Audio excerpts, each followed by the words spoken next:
Welcome to Law Officer Live. It is June 14th, 2017. My name is Travis Yates. I'm the editor-in-chief of lawofficer.com, and we have an exciting episode for you. So what we need you to do is to hit that share button and share this with as many of your friends and family as you can. If you're watching with us on Facebook, it's easy to do. Just hit that share button. If you're watching with us on YouTube, you can hit the share button. You can take the link. You can spread it around. It's important to do. We're the only show for law enforcement by law enforcement, and each week we bring you exciting guests, news that nobody's talking about, and this week is no exception. Coming up in this episode, it's Flag Day in America. You may not know that little tidbit. We'll talk about that later on the day, but we have a guy on the show that makes the most incredible blue line flags. You're just not going to believe what you're about to see, and we're going to give one away, but for you to win it, you got to keep watching to find out how to win it. So be sure to check that out. We're also going to talk about WINx 2017. For the next 9 weeks, we're going to be showing you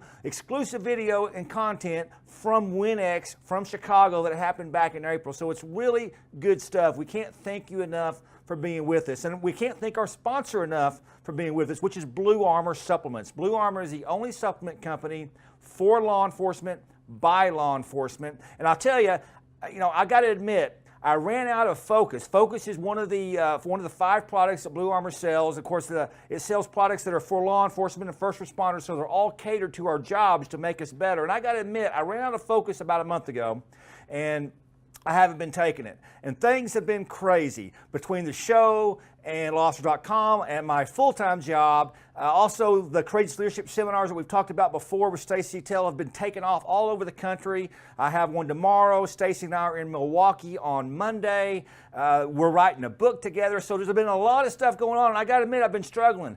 And on Friday of this last week, I decided to get some more Focus, and I took Focus, and it was immediately, I was on fire. I wrote several chapters over the weekend on the book. We've got the class ready to go for Milwaukee, and it just added that extra energy that I needed. I can't explain it. You just have to get it. Check it out on the website. See the reviews from people all over the country. It's really, really good stuff. So before we get to our fantastic guest today here on Flag Day, we wanted to show you what Ronald Reagan said in 1986 on June 14th, Flag Day.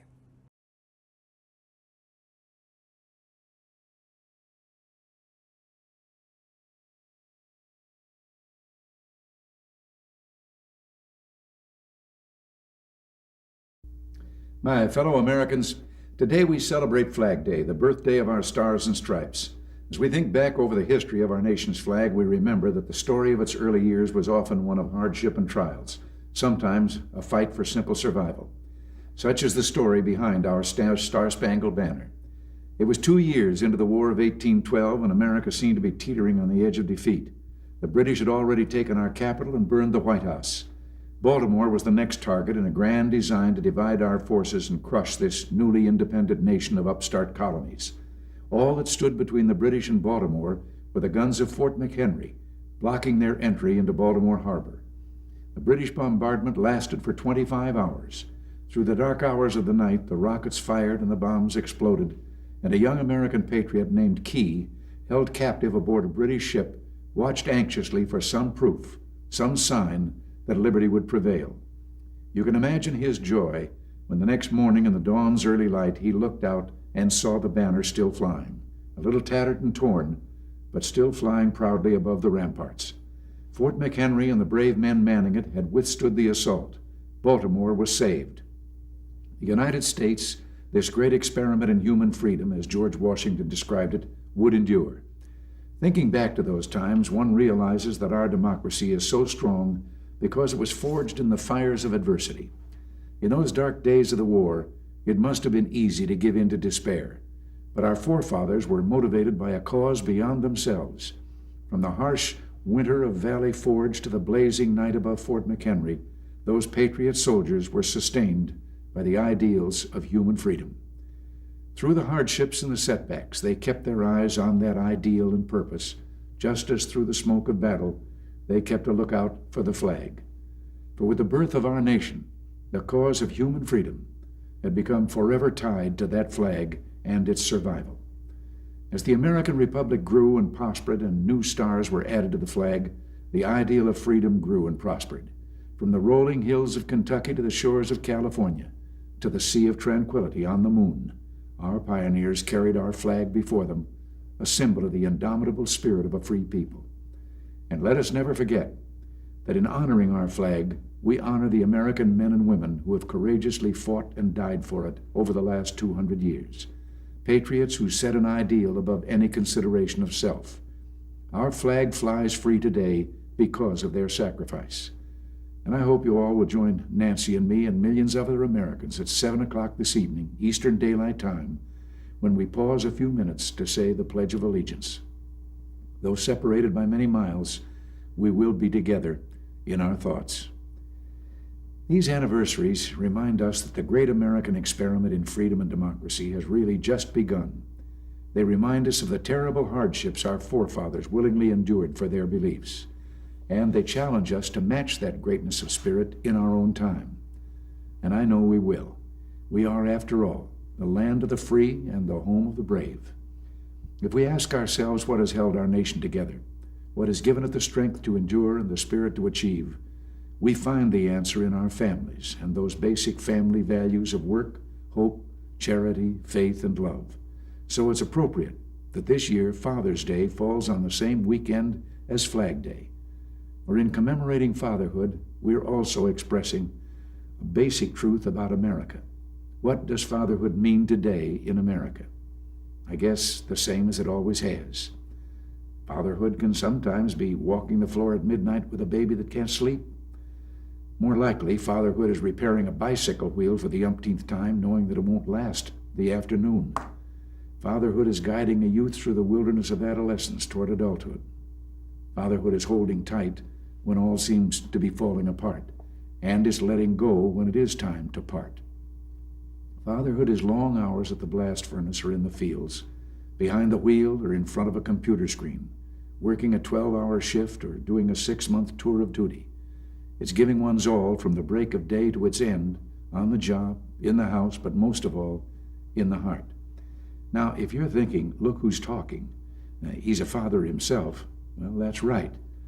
But on today, I think we could all remember, this weekend at least, that every father is also a son.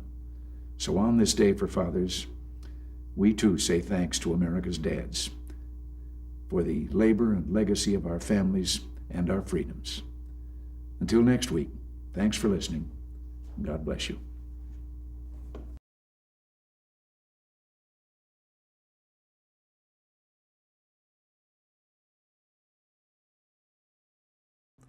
That was Ronald Reagan giving a speech on Flag Day on June 14th, 1986. That's a homage to my late mother, huge Ronald Reagan fan, an icon of this country. And of course, today is Flag Day. And we're honored to have Doug Molina with Sheepdog Timberworks. Doug, how are you doing, sir? I'm doing well, sir. Now, Doug, you do some incredible pieces with flags, and my question to you is first off, how did you get a background in working with wood the way you're working with now? Well, my grandfather is a carpenter. I never even remotely thought about doing it until about a year and a half ago. I needed an activity to de-stress myself in the afternoons and somehow show some respect for my buddies and friends that were in law enforcement and military. Well, you focus on the flag. It's not the only woodwork you do, but what does the flag mean to you? And of course, today is Flag Day. President Harry Truman in 1949 made that a permanent holiday. What does the flag mean to you, sir? It means, aside from freedom, it means opportunity. It means everybody can pursue their happiness, their pursuit of happiness. My son will be able to maybe not choose the path I chose, choose his own, and be successful at it because of this country. And that flag represents all those that gave their life, the ultimate sacrifice, and the ones that are protecting us now, abroad and domestically. So that flag represents basically who I want everybody, or I guess the opportunity that I want everyone to have. That's what that flag represents to me, opportunity. One of the first things that struck me, Doug, when I first met you is you were first quick to tell me that I'm not a police officer. I just want to honor them. And of course, most of your pieces have that blue line through it. They're the most incredible pieces I've ever seen. There's a lot of people that do this, but there is no one quite like you that's doing this. And I'm just amazed. You're not in law enforcement. You're not necessarily connected to law enforcement, but you make the most incredible pieces, the honor of the profession that I've ever seen. Kind of talk to us about that. Well, I have a lot of family, a lot of friends that are in the law enforcement, and I have what you would say is a type B personality, and so I never was able to consider myself brave enough to do what they do. So really, the only way that I could show my respect is through craft, and I mean, if this is something that they could pass along to their son or daughter, or buy for their son or daughter, or memorialize a past partner, which I've done quite a few of in the past. If this is something that I can do to just show my respect for law enforcement in this country, past, present, and future, then I'm going to do it until I can no longer do it. Well, if you're still watching us in the audience there, law officer audience, we're going to give away a piece that's behind our guest here. It's going to be incredible stuff. But before we do that, kind of talk to us about the process of making these. Well, oh man, the process of making these, it is a lot of hard work. And right now it's very hot work where we are here in Arkansas. The weather can, up in the high 90s, but I don't complain much because there are people that have it worse than I do. But basically, just ripping, strips of wood. I take 13 strips and I bind them I paint them and stain them first. And then I bind them together, brace them with the back. And then I take a nice big old torch and just burn it as best I can, make it look as pretty as possible. But yeah, that's pretty much the process. I can probably knock out about 5 a day, really, if I push myself, I would imagine, Doug, that you have a connection with each piece. And I know you do different pieces. What's the most popular piece that you do?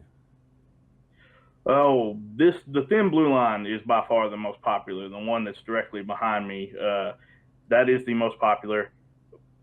Right now, at the moment, I am hand carving each and every star into these wood striped thin blue line flags.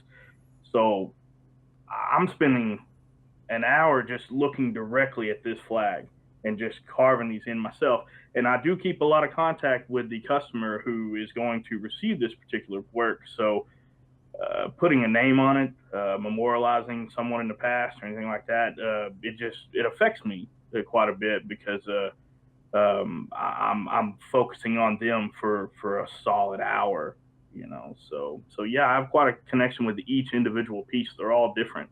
So, well, I've got to tell our audience, they need to check your Facebook page out and your website. Facebook is Sheepdog Timberworks, because you've got all these photographs of the most incredible pieces ever. When I tell you there's nothing like this, there's nothing like this. And Doug, I think your customers think the same way. Did you ever have any idea that you would be this busy?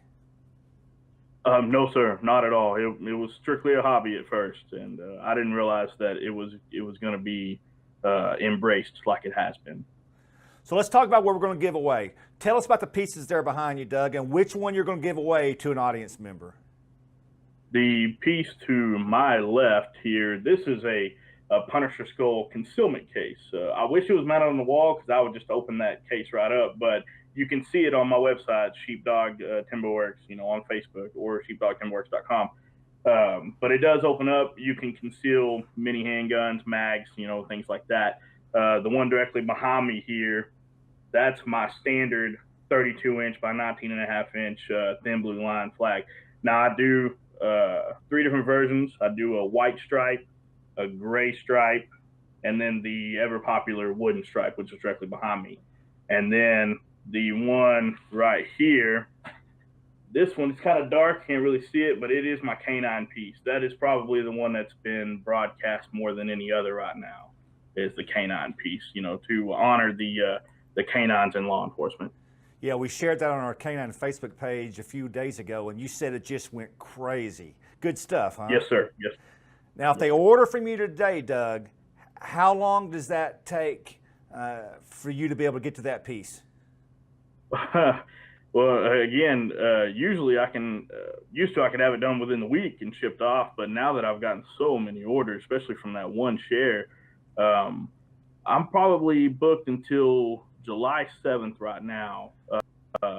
What I do is I build them through the week, and then the Friday is my shipping date.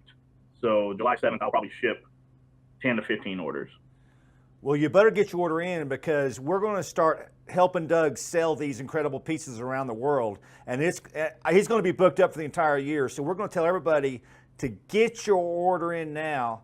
And we're going to tell you in a minute how to win that free piece. So hang on for that. But Doug, until then, how would they get a hold of you to place this order?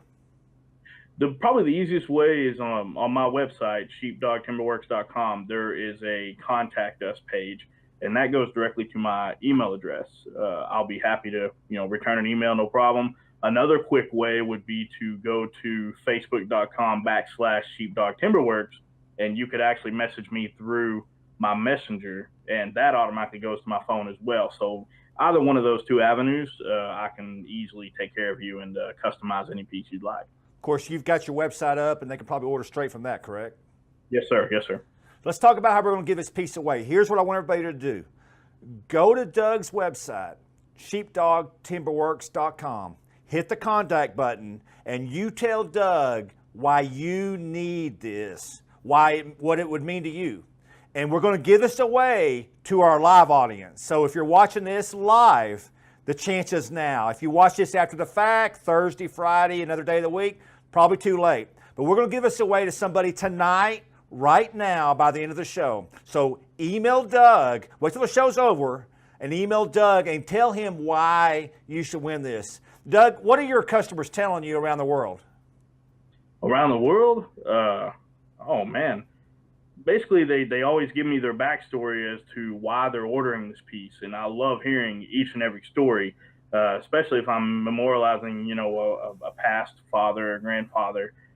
So what I'm hearing is appreciation for what I do, which, believe me, I consider nothing compared to what they do. And then I also get to hear these really great stories of why they're purchasing these flags. And so whoever does that in that email, I will gladly send this flag. Actually, this one here. Yes, I'll gladly send it to them, for free. It's incredible stuff. Doug Molina, Sheepdog Timberworks. He's a humble man, and he's doing his part to honor law enforcement. Doug, we can't thank you enough for what you're doing, sir. I can't thank you guys enough for what you do for us. That's incredible stuff. Doug Molina, be sure to check him out. Now, we're going to go straight to our WINx video. WINx has been around for the last 3 years, and you can see them at experiencewinx.com. And it's a TEDx-style interviews or TEDx-style speeches that are done live in Chicago each year. And we have exclusively got those videos from this year's event that happened on April 25th. We're excited to do that. We're going to be rolling those out for you every single week for the next 9 weeks. And this week, we want to show you what Jonathan Parker did at WINx 2017 in Chicago when he spoke on mentorship. So let's go to that right now.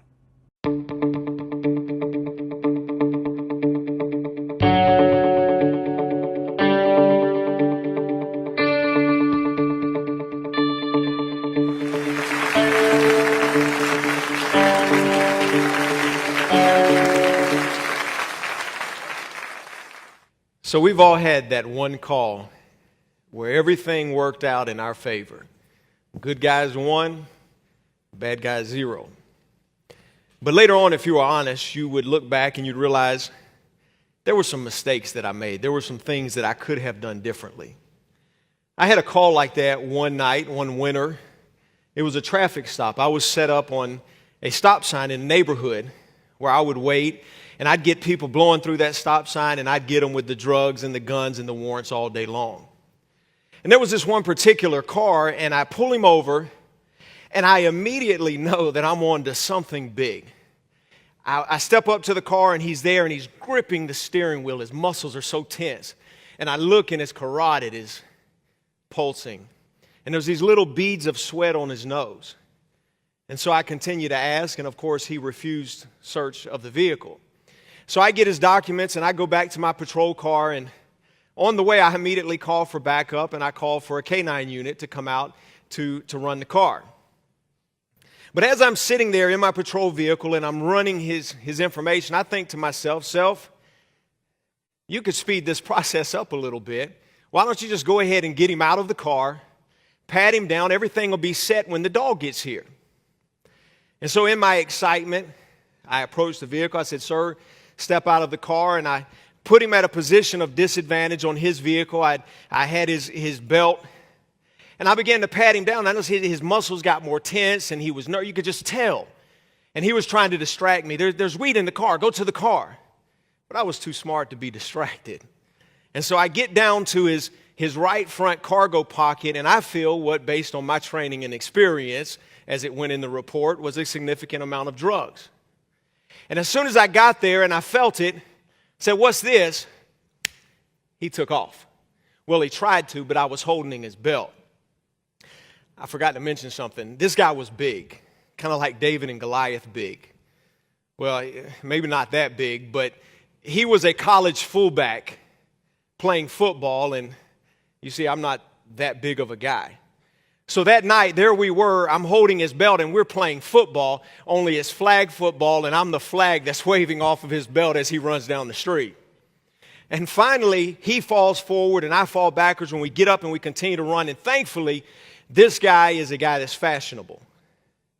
And he wears his pants around his thighs, and so after about the third time of tripping over himself, I'm standing over him with my gun drawn, and the chase is over. And found a significant amount of marijuana and even larger amount of cocaine. And after I got back to his car, I found that there was a loaded gun. My backup arrived, and one of the officers, who was a friend and a mentor, older and wiser, he looked at me and he said, why couldn't you have just waited another minute? You know, he was right. I won that night, but things could have turned out so much more differently. I had a call like that too, a personal call one night. July 2nd of 2008, we were at home. Our baby girl was just 8 days old. We had gone to bed, and she began to cry. So we jump out of the bed like new parents would. We run into the room, and immediately my wife is standing there checking her pulse and says, my heart's racing. So I told her to go back into the bedroom, and I followed her. And before I could get much else out, she fell back on the bed with what I now know was a massive heart attack. And she was clinically dead for over 15 minutes while I performed CPR on her, calling 911. Paramedics defibrillated her a total of 9 times. She was airlifted to a local trauma hospital where the doctors told me she won't live, and if she does live, she's going to have significant brain damage. And it was there, in the piercing silence of that dark ICU waiting room, that I had time to think about the mistakes that I had made in my marriage, the ways that I had failed to serve her and to love her. Long story, very short, for the sake of time, she survived that night miraculously. So yes, I won that night, but looking back, there were some things that I could have done much more differently. There's this movie, Rocky III, great American classic movie. I recommend it if you haven't seen it. And in this movie, Rocky's getting ready to fight Clubber Lang, the character played by Mr. T. But his trainer, Mick, is frustrated and is getting ready to walk out. And Rocky confronts Mick and he says, you know, where are you going? And Mick says, Rocky, he's going to kill you to death inside of 3 rounds. And Rocky says, he's just another fighter. And Mick says he's not just another fighter. He's a human wrecking machine, and he's hungry, and he's going to knock you into tomorrow. You know, there are some people that look at the law enforcement profession and they say, it's just another career. Besides, it's what you signed up for. But the truth of the matter is I think we signed up to serve, not to be pummeled by a profession that can be literally a human wrecking machine on our mental health, on our marital and relational health, our muscle health. Kind of like the Song we grew up, head and shoulders, knees and toes. And, so I think about what if our agencies implemented a new sort of field training officer program? Because we say to each other, brother, sister, whatever you do, make sure that you go home at the end of the night. But what happens then? So what, you make it home and you're unhealthy and you're unhappy and you're miserable. What happens if you make it home and your family is no longer there for you? Or worse yet, they're there, but they don't want you there. You see, I believe that the things that are really destroying law enforcement is not those outside dangers, not those outside influencers or factors. It's the internal things. It's the things within our area of control, within our span of responsibility, the things that we can affect. It's what are we going to do with the opportunity that's laying at our feet to reshape this culture? So what if our agencies had someone to come alongside of us to help us navigate the challenges of this career? What if, formally or informally, they implemented mentoring? Well, what is mentoring? Mentoring is simply somebody who's more knowledgeable, more experienced, coming alongside someone who is less knowledgeable or less experienced, or perhaps somebody who is successful in their relationships, coming alongside someone who is not as successful. And so we could talk about, would agencies do something like this, but I don't want to talk about a particular model. You're the type of people that I know have the characteristics to be great mentors. So I want to share with you, because you may be like me, say, Jonathan, where do I begin? Sometimes I feel stretched a mile wide and an inch thin. What do I do? How do I do this? So I want to share with you 3 characteristics about mentors very quickly. The first is that mentors possess a certain attitude. There's a movie, Mr. Holland's Opus, and it's about this guy who has dreams of being a symphonic composer. Only life happens, and in the process of caring for his family, he has to be a high school music teacher. And at the end of his career, after all of this time, he never completed that transcendent work of music that he so desired. But what he found was his grand masterpiece was not the notes on the page, but they were the lives of the students that he had touched. Think about the greatest thing that you've ever done, the biggest case, the best arrest. It's probably forgotten by most people at this point. The things we leave behind, the stuff is forgotten. In fact, New York Times bestselling author Mark Batterson says this. He says, an inheritance is what we leave for someone, but a legacy is what we leave in someone. The stuff you do will be forgotten, but the lives that you impact will never be forgotten. The attitude of a mentor is one that says, I want to leave a legacy. I want to make a difference. I value people and relationships over the results and the performance. Mentors possess a certain attitude. But not only that, mentors also provide their calculated attention. I have a friend who is an elementary school teacher, and she issued a writing assignment to her students some time ago. And she read one of the stories about a student who wrote that he wanted to be a cell phone when he grew up.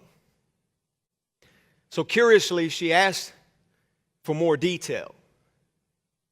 And he said, yeah, that's right. I want to be a cell phone when I grow up. So maybe then my mom will pay attention to me too. We live in a disconnected, distracted, relationally disengaged culture. And we blame it on millennials and generation gaps, but the truth of the matter is this. Don't think for one instance that these young officers that are coming into your agencies are not starved for time and attention.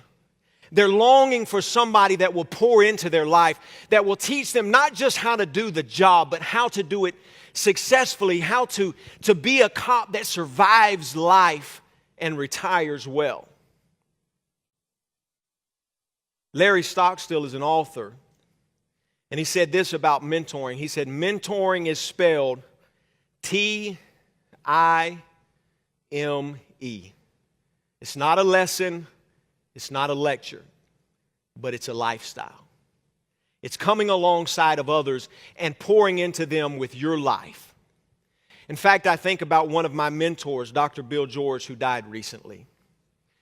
Dr. George had influenced hundreds, if not thousands, of lives of young men. And at his funeral, his son said this about him. He said what he taught him about mentoring and about legacy was this. He said, everybody wants to be efficient with their time. But when it comes to people, you cannot be efficient if you want to be effective. Time is how relationships are built. Time is how values are learned. Time is how character is forged. Time is how legacy is imparted. Are we willing to invest the time and the calculated attention into the lives of those around us to reshape this culture of law enforcement? Mentors don't only provide calculated attention or possess that attitude of legacy. I find there's a third thing, and that is that they perform with consistent actions. Around the turn of the century, 1999 or so, it just sounds cool to say turn of the century, I remember the movie Titanic coming out. And it's about the maiden voyage of this unsinkable cruise liner. You know the story. But yet one night traveling through the Atlantic, it runs afoul of a giant iceberg, and this unsinkable ship sank. In his book, The Secret, What Great Leaders Know and Do, Ken Blanchard talks about leadership from the perspective of the 80-20 principle, and he compares it to an iceberg.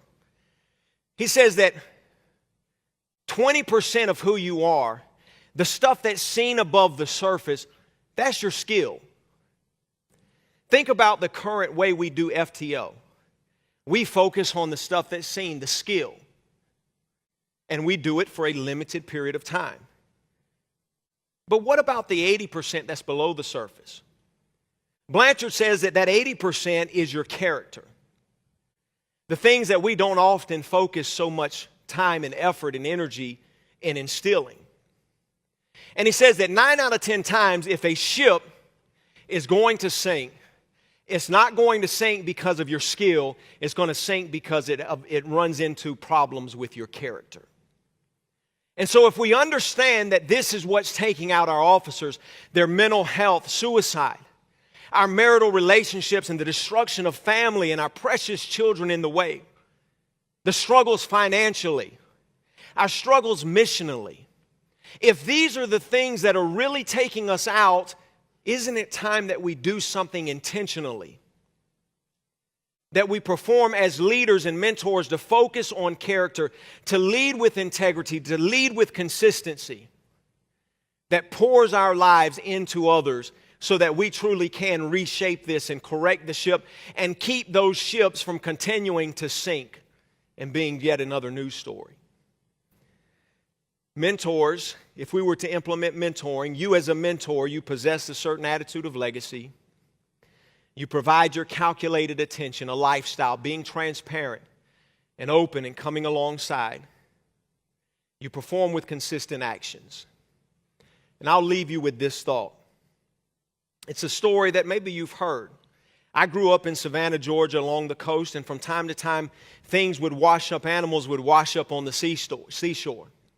It's the story of the starfish thrower. And it's the story of a young boy who's walking along when all of these starfish have washed onto the shore, and he begins to pick them up one by one and throw them back into the ocean. And as he does, an older gentleman comes along and he sees what he's doing and he questions him. You can't save them all. Why are you doing that? And the young man, he reaches down and he picks up one more and he throws it back in. I saved that one. And for that one, it made all the difference in the world. You can't change the culture of law enforcement by yourself. You can't maybe even change your agency. But for that one that you come alongside of in mental health crisis and save his or her life, for that one, you made all the difference in the world.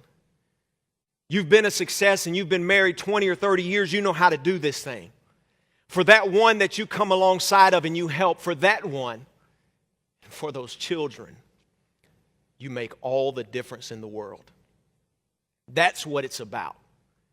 That's what leaving a legacy and imparting our lifestyle and changing the trajectory of law enforcement is all about. Because in this profession, we all we need to know that we're making a difference. But you will never make a greater difference in anything you do than in the lives of those around you that you impact and you change for the good. It's time that we in law enforcement are intentional about mentoring one another. So I ask you this, not only are you willing, but will you leave made up in your mind that you're going to change somebody's life and that you are going to be a part of the culture shift in law enforcement that says enough is enough. Thank you.